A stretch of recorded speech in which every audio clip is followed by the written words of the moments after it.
Walang binatbat ang ulan sa pabonggahan ng headdress ng mga taga Sampaloc, Maynila. Party kung party sila at rampa kung rampa. Nasa frontline ng balitang yan, Simon Gualvez.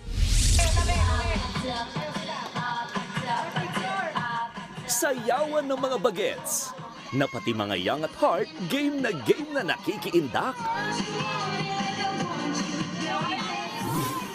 Kahit nasa loob lang ng itinayong tent sa Sampaloc, Maynila, hindi napigil ng ulan ang Christmas party ng pamilya Hoble. Mahigit 10 taon na rin nila itong tradisyon tuwing Pasko, kaya pinipilit nilang present ng isa't isa, gaano man kalayo at anumang lagay ng panahon. Ngayon nga lang ulit kami magkakasama-sama, gano'n. Kaya ituloy pa rin. Ulan lang yan. Hoble clan ito, tsaka kasama si Lord. Hindi rin nawala sa pamilya ang mga palaro na kinakarir talaga para lang manalo. At may pakulo pa silang pagandahan ng headdress o disenyong inilalagay sa ulo. Ang isang ito, gawa sa pinagdikit-dikit ng mga cotton buds at bulak. Inilagay naman ang pictures ng lahat ng family members sa ginawang sombrero na yan. At yung iba, idinaan na lang sa rampa. Kasi yun na yung, yun ba yung essence na nafe-feel namin talaga na birthday ni Jesus. Tapos, doon nagmamanifest yung love namin sa isa't isa. Buo pa rin kami. Siyempre, hindi kumpleto ang Christmas party kung walang chibog. Dami oh. Teka, ako rin daw papahuli dito. Pingin lumpia. Oh. Dami na.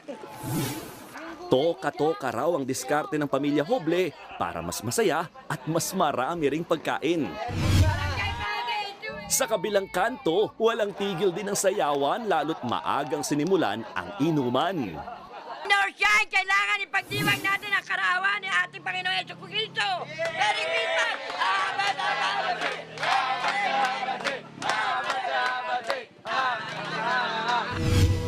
Bantay sarado naman daw ng barangay ang lugar matapos pagbigyan ng kaliwat ka ng mga selebrasyon. Nagpapaalam naman sila kung meron silang itatayong mga, lalo na kung maka-apekto sa natin. Pero ang naman dyan, tawag dito, laging nakatutok ang barangay para i-assist ang mga constituent natin.